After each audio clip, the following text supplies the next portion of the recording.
Good evening and welcome to the People's Platform. Over the past 2 years, topics like recovery of stolen assets, fighting against bribery and corruption, and demanding accountability, holding those in power to account, have made it very much into the public parlance and discourse. At present, the country is in an IMF bailout program on a journey to hopeful economic recovery.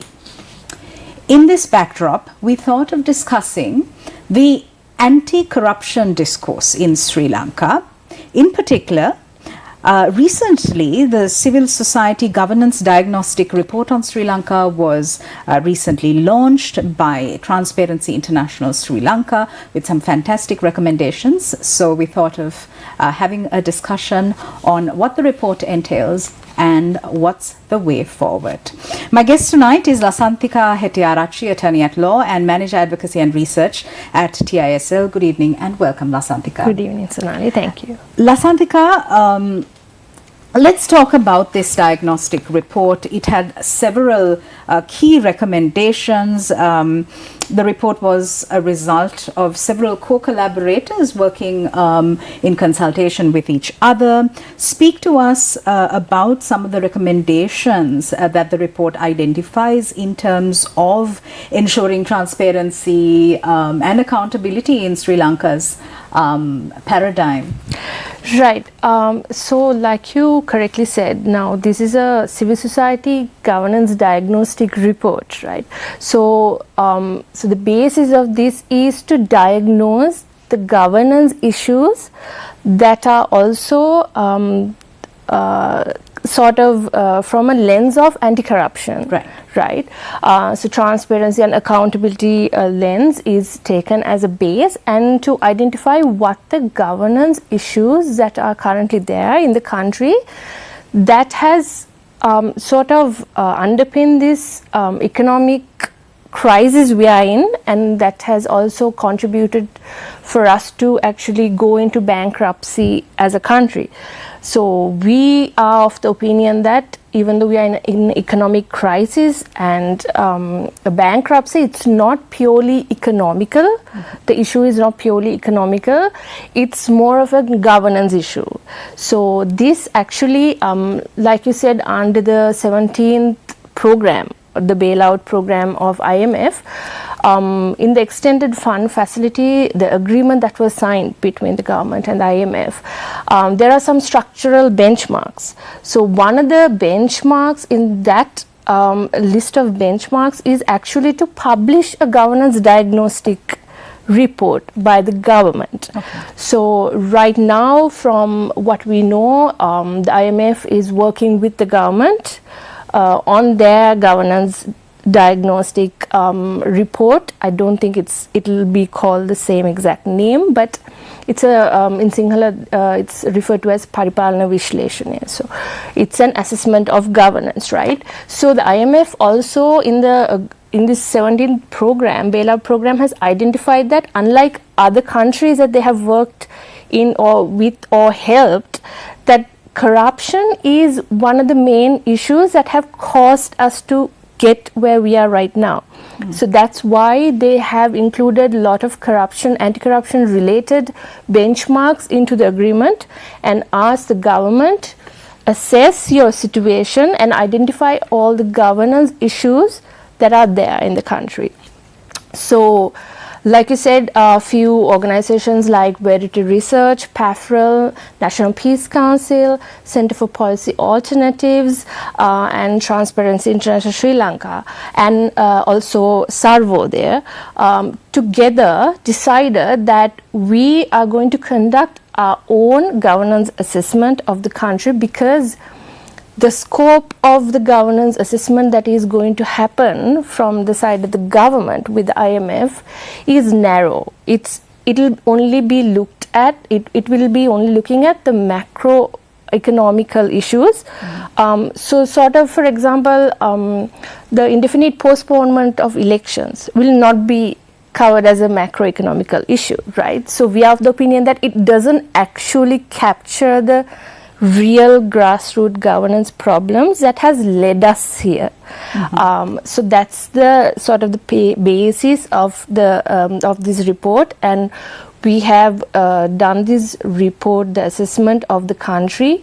We've done island-wide focus group discussions with over 250 participants, giving their input on what the governance issues are, and with also interviews with key informant interviews, about 30 key informant interviews.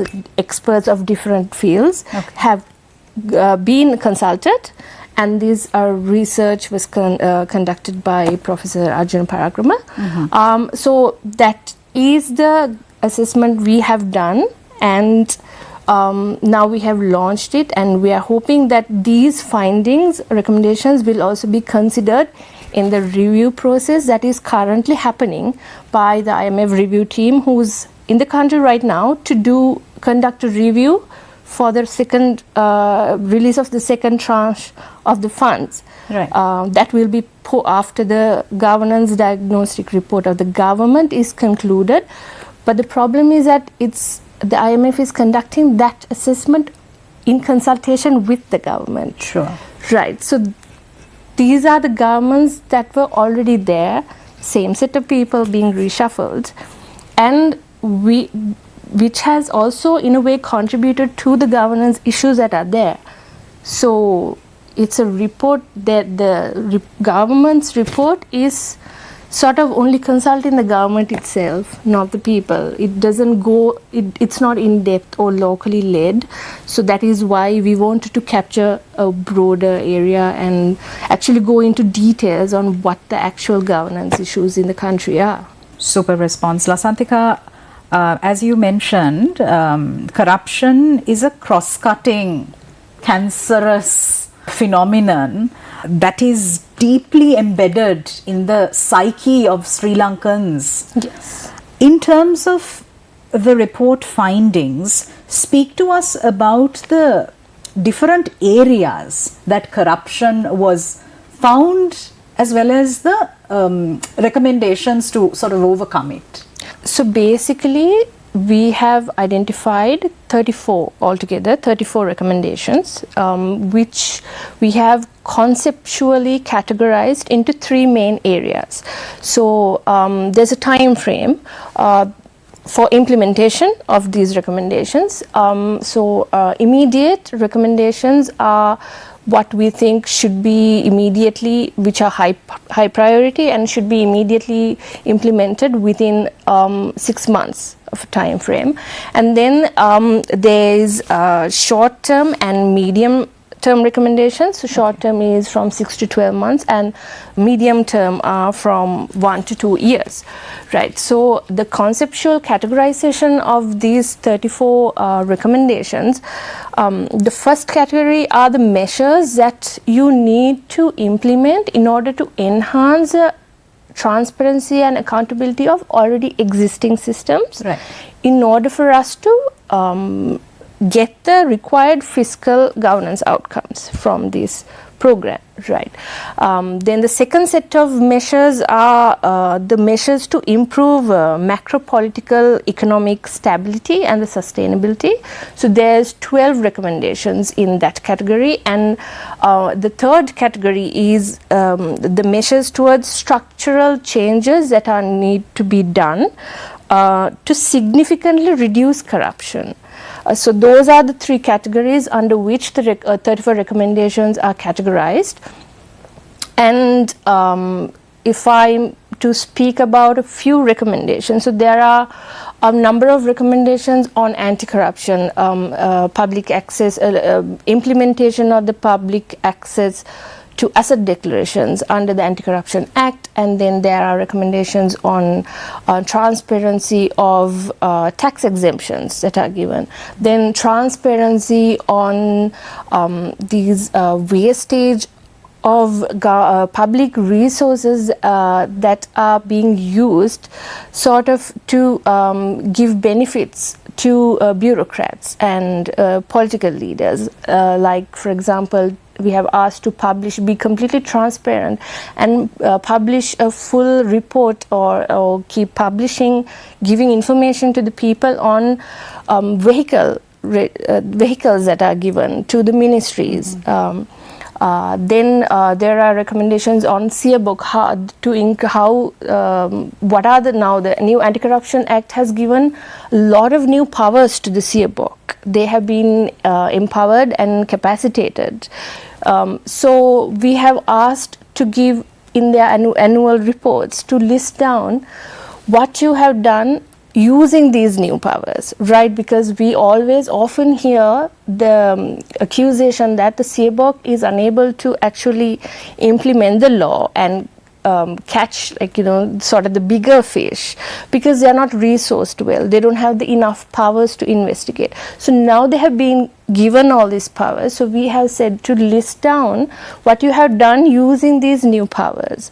For example, now the Siabok has the ability to start investigations on its own without waiting until a complaint is made, right? But this is not really a new thing. This is already given to the Siabok earlier. But when if you check on how many investigations Siabok had done when we, Transparency International, actually back then checked on it within that first 2 years, the number of investigations that the Siabok had started on its own was 0. No way. So yes, there are a lot of new powers that needs to be utilized.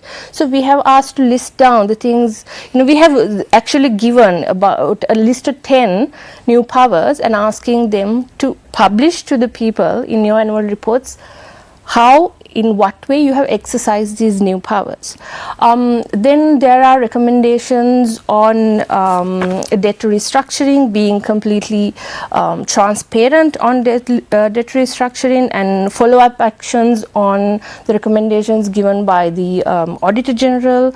Then to publish the annual report by end of March every year, indicating the expenditure variations against the approved budget. So this is a fiscal recommendation, because we all see the budget reading. We see how much money is being allocated for each thing when the budget is being read, but we don't see how it has been utilized, that amount has been utilized, and we don't see the variations of it. So there is a recommendation asking to publish the variations of expenditure against the budget that was passed, so that you're telling people this much was allocated through the budget, but this is how it was utilized, and this is how much that was utilized.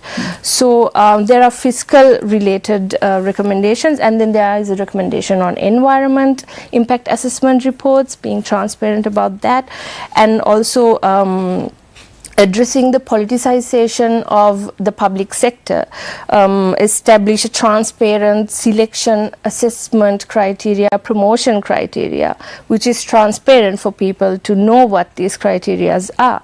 There's also on conflicts of interest,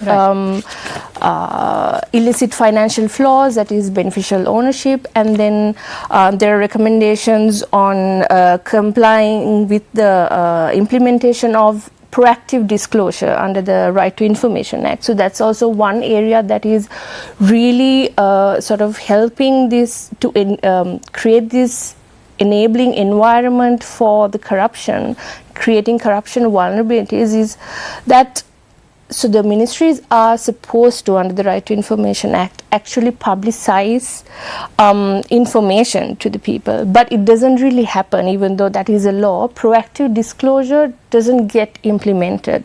So implementation of proactive disclosure, because ministers are mandated by law to publicize all information about specifically development projects under the Section 9 of the Act 3 months prior to the commencement of those projects. But if you really look at it, that really doesn't happen. So the law is not being implemented. So there are recommendations on implementing the laws and publication of a complete set of information on public debt, so and so forth. So there are 34 recommendations, mainly on the areas of fiscal, debt, tax, environment, asset declarations, election that is one of the recommendations that came up. In fact, there were participants who even, we have quoted them in the main report, that said that I will not support this report, any other recommendation of this report, if you don't tell them to hold elections, right. You know, because that's how important they see the elections are. So they understand the importance of holding the elections. So there is a recommendation on elections, election campaign expenditure, being fully transparent about the election campaign expenditure. Yes, so there's a set of 34 recommendations altogether. Okay, fantastic.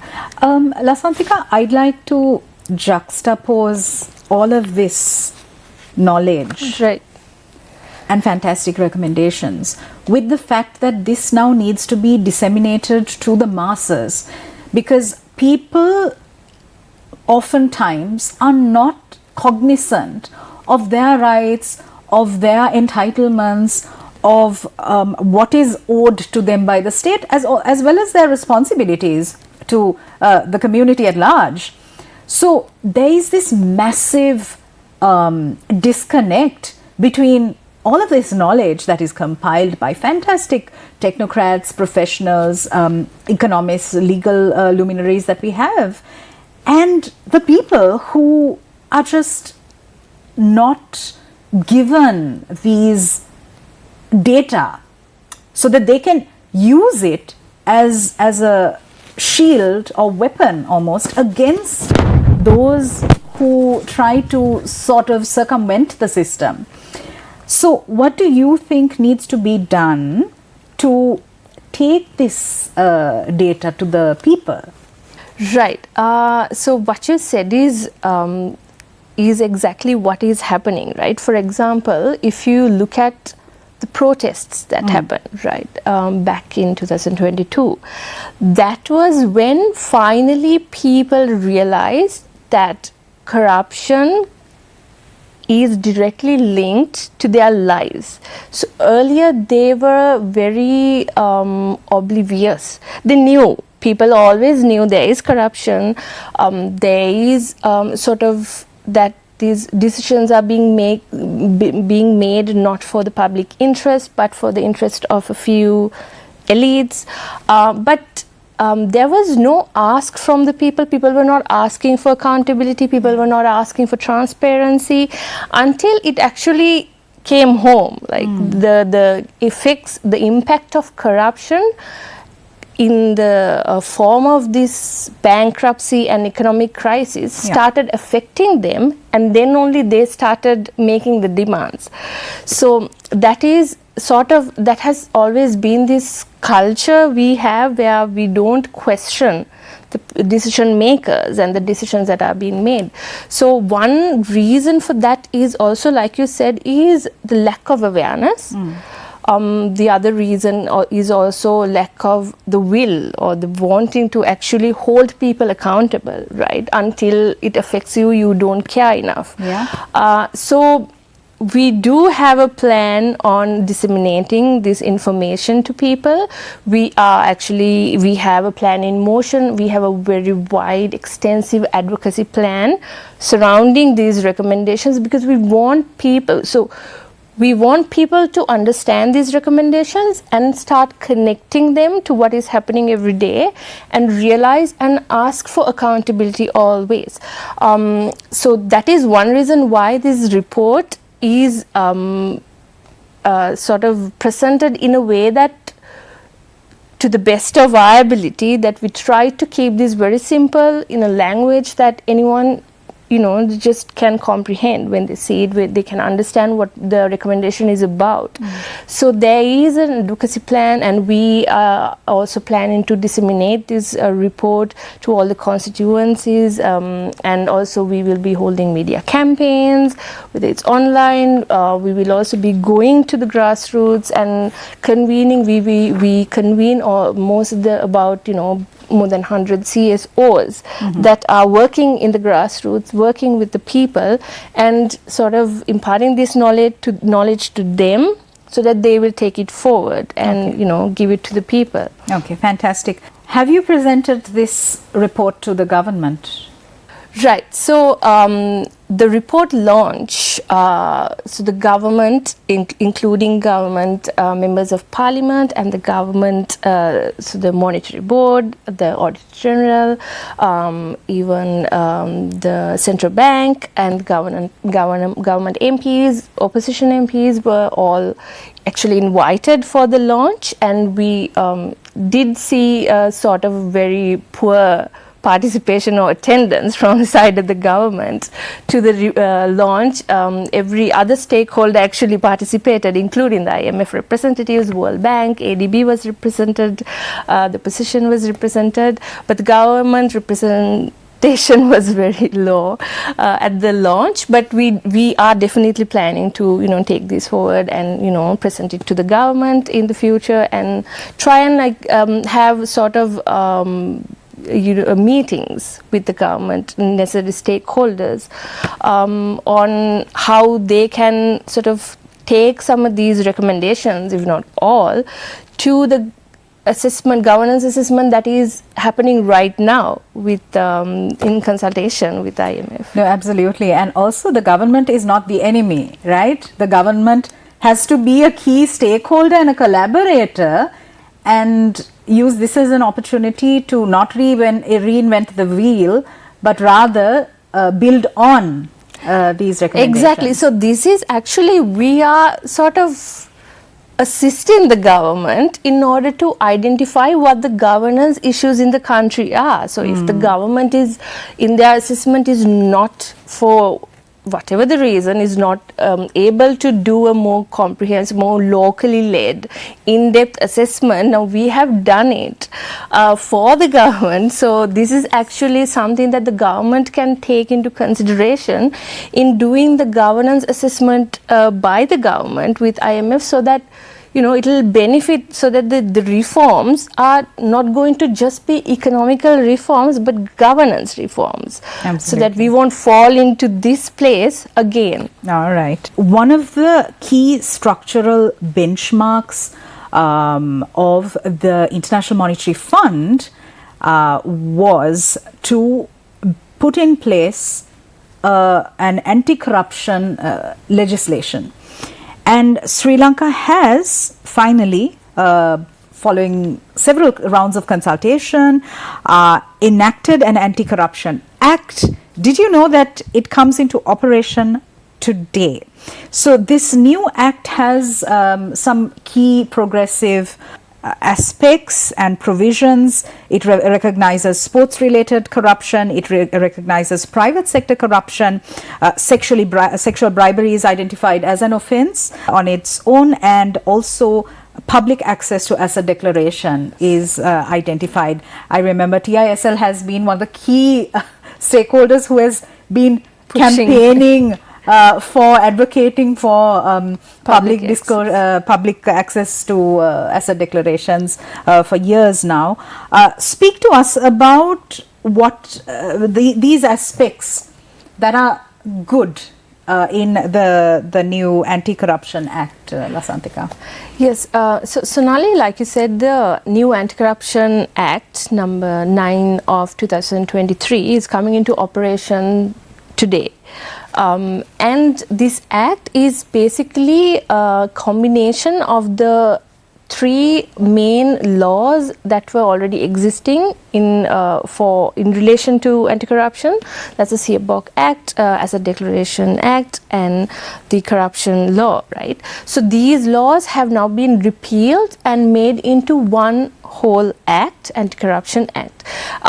So the current new law is actually laudable. It has really progressive and very significant changes that were, like you said, TISL has been pushing for decades.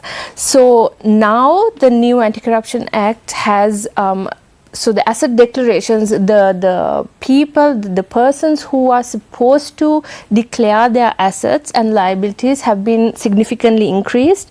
Now it includes the president, it includes all the MPs, then the public officers, some of the officers of the Triforces, editors of newspapers and media companies.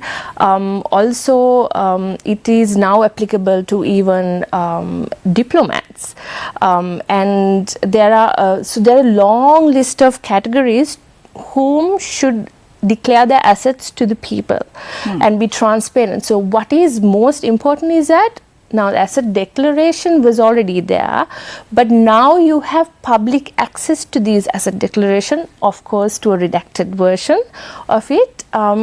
So the CBOC, or the Commission to investigate the bribery and allegations against bribery and corruption, is now supposed to act as a focal point and implement a central system, electronic system, wherein all these parties will be submitting their asset declarations to, and the public will be able to access it online. So for the benefit of our viewers, what you are trying to say that is that if, for example, a parliamentarian on day one has a three-wheeler, and then the following year he is driving a luxury vehicle, he has to declare that in his annual asset and declaration statement. Yes, so not only your assets and liabilities all need to, which are in the country or outside the country, needs to be declared in your asset declaration annually.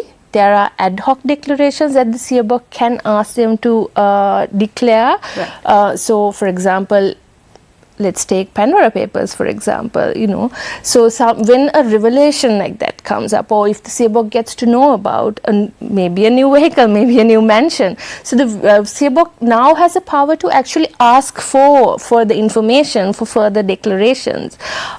So that is one of the very progressive aspects of the Act. And the other things are, like you said, now the Anti-Corruption Act identifies sports-related corruption, and most importantly, private sector corruption. So now, until now, it was always a public sector who had this burden of carrying the burden of being the main stakeholder who's contributing to the corruption, and the private sector was not in the limelight. So now because the private sector is also a contributor to the corruption, because lot of development projects, when it comes to development projects, there's a lot of colluding between private sector and public sector. So now that can be captured as an offense in this new act, and then sexual bribery is now identified, and it's much more progressive that it even identifies sexual bribery and, let's say, blackmailing through communications using a phone, asking for a picture. So it has gone a little, step further and identified, like, it has become a very progressive law now, and it also gives very wide powers to the CBOC. They have wider powers than the police also. They can arrest without warrants. They can intercept communications. They can have surveillance over people. But there are checks, of course. It's not, the sole discretion is not given to the CBOC. There are checks that, they can do it, but they have to go back to High Court and get the High Court's permission to use it or to continue use it. So there are wide powers, and also now the CBOC can collaborate and do joint investigations. The CBOC can assist in doing joint investigations with a foreign state now. Even foreign briberies identified now. So if official here tries to bribe a foreign state official, let's say, to get a development project, or even for funding, even funding organizations are also captured in here. So those bribes are also now offences under this new act. So it gives very wide powers. It gives resources the SABOC claim to not have. The human resources, the monetary resources are now given to the SABOC. So there is really no excuse anymore to not just go after corruption and go after grand corruption, because now this act actually gives all the necessary powers for the SABOC to function really well. Okay. Are there any issues that you see, having studied the new Anti-Corruption Act? Right. So when it comes to issues, of course, there are several issues. Like so, one more thing I couldn't tell you earlier is that one of the other progressive thing is that the fine, the punishment, the fine and the sentencing has now increased. In general, for most offences, now the sentencing has increased to 7 to 10 years imprisonment, and the fine is somewhere around 1 million. In general, right, for most offences.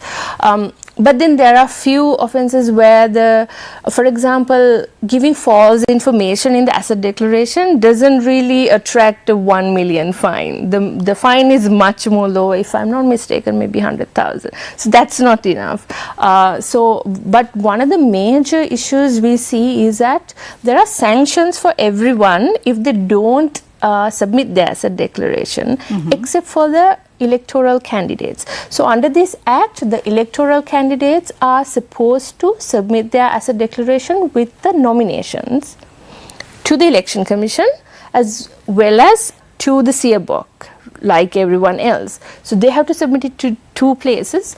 However, there is no sanction to not submitting the asset declaration with the nomination.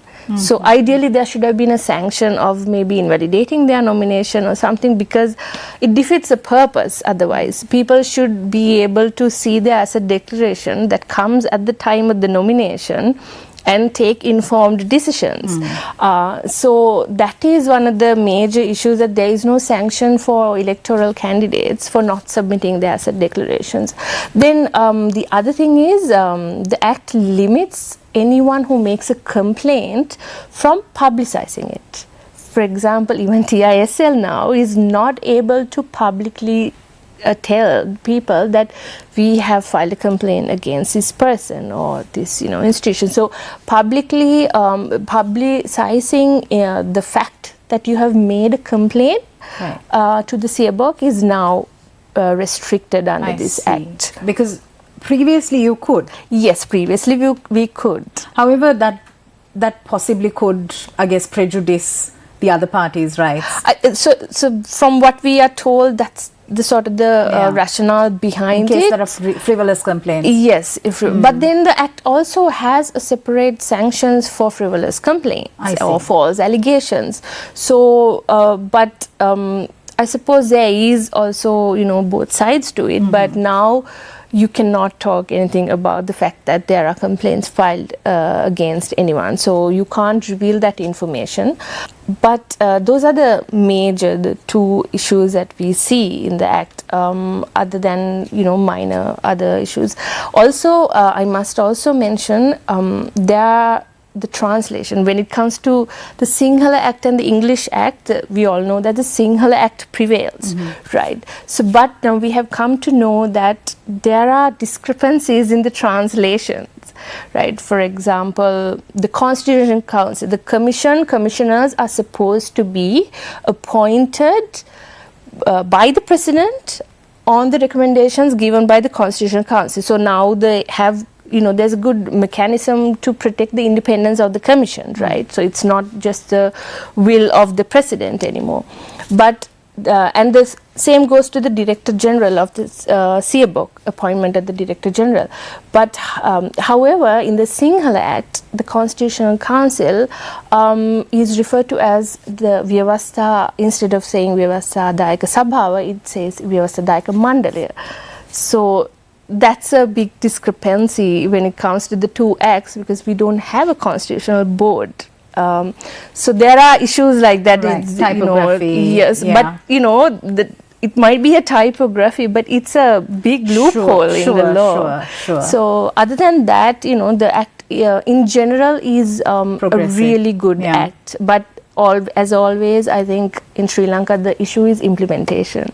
It's not that we don't have good laws, or it's not that the law that was existing was not good enough. If you really implement it and enforce, and if the CBOC had the enabling environment, there is no fear to sort of take action against certain persons, influential public figures.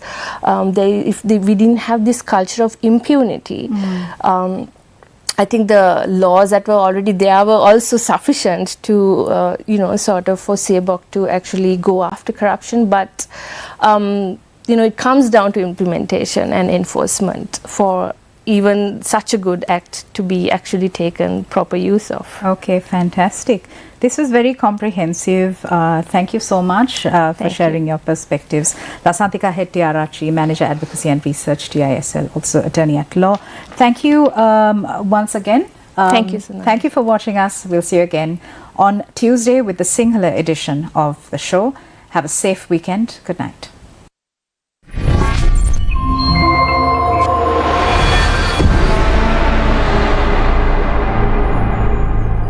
Weather from Storm Daniel was a catalyst for 2 dams to collapse, which caused a torrent of water to wash away parts of the city of Derma. A coastal city in ruins, lives shattered. I already lost 6 people. We managed to take out 3 and we did not find the other 3 people. We are searching in the bodies here. We could not find them. In Derna, bodies swept away by ferocious floodwaters are washing ashore. My sister, her sons, her daughter and granddaughter, a total of 11. Disaster, disaster, disaster in every sense of the word. Under now blue skies, rescue workers trawl the debris where multi-storey buildings once stood as others search the sea. The entire city has been annihilated. There are bodies buried in mass graves because the cemeteries are full. The mayor of Derna says the death toll could reach 20,000. Here, a father breaks down, the sight of his child in a body bag too much to bear. The scale of the catastrophe wearing down those working on the front line. The figures are massive. We belong to Allah, and to Him we shall return. The grief felt across borders too. In neighbouring Egypt, dozens of bodies have been repatriated. I have lost 4 members of my family. As the window for finding survivors closes, some say the tragedy could have been avoided. We had warned the authorities since last week, no, for years, that the dam had cracks and needs to be maintained. We said it and nobody listened to us. Many countries have offered assistance, but residents are pleading for more help. Noor Haider, ABC News.